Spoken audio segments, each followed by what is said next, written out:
I'm looking at the numbers this morning on the page. It's insane. It's 1.3 million who want to go and 1.1 million who say they're interested. I mean, you never had any idea it'd get this big, did you? Oh no, not at all. Because I posted it on like June 27th, and it was kind of a joke. And then it waited for like 3 days, like 40 people, and then it just completely took off out of nowhere. It's pretty wild. I mean, what was the inspiration? What got you going?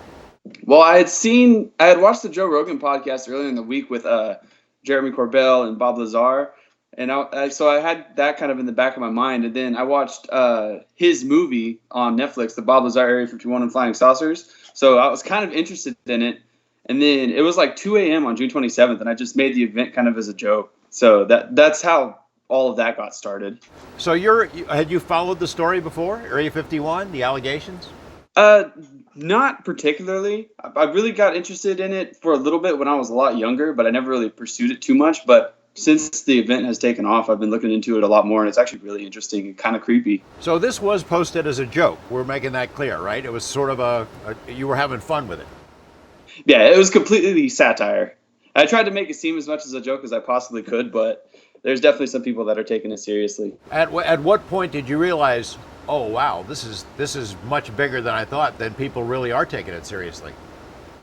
Once it got like past 500,000 people that were interested or going, I was just like, the FBI is going to show up to my house, and it got a little spooky from there. I mean, it's true. You are worried, right? You're a little bit worried about where it goes from here if somebody really does it. Oh yeah, absolutely. That's why I want to do something else, like just have an event out there or something. That way, people have something else to do if they do show up, rather than go run at the base. Now that you know about it, I mean, it's probably a bad idea to encourage people to do that. I mean, you're suggesting that they not cross the line, right? Oh yeah, absolutely. It doesn't seem like a good idea anyway. Yeah, I mean, they're notorious for their security out there, so people could get in trouble. But as you said, I mean, you seem to have tapped into something. Public anger. Yeah, it struck a nerve with a whole lot of people just all around the globe. Like, I have people in Australia that are interested in this event. Like, what did the Australians think is there? It's pretty crazy. And then all the actors, all the memes that are popping up, all the crazy stuff and humorous side notes that you've got to be following that, right? Oh, I've been trying to keep up with it all, but there's a lot. Tell me, so there were some other people who were involved with you in getting this thing up and running, right? Not really. I was the original creator. I have one other admin on the page, but he's just been kind of moderating the comments and stuff to try to keep political arguments out, or keep like the just people that are real aggressive out of the discussion, because I don't want that energy in there. Yeah, I'm asking that because we heard about an interview with the guy who created the page yesterday on a TV station, but it wasn't you. Yeah, I sent that to Jeremy. I contacted everybody that would have admin rights on the page, and I think maybe when they were showing that they had admin status, they were probably like an admin of one of the spin-off pages, because there's been a lot of other events that have popped up that I haven't created, and then there's been a lot of other Facebook groups that have popped up for it as well.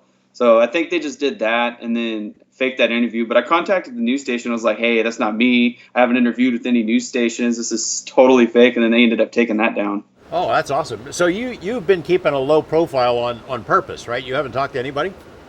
No. I talked to one gentleman who had a comedy podcast, but that's about it. We were just kind of joking around about how the event took off and all that.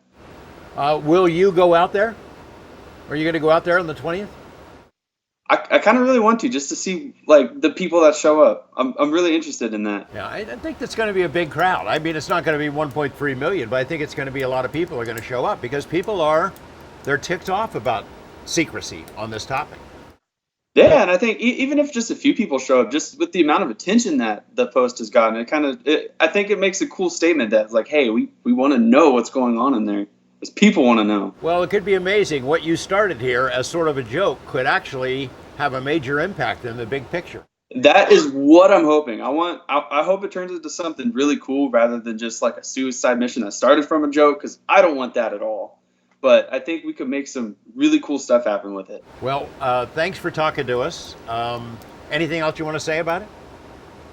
Not really. I'm just excited to see where it goes from here. And like I said, what kind of cool stuff we could do with this. We're really excited to do some good. been a wild ride for you already. Oh yeah, it's been a short ride, but it's been insane so far.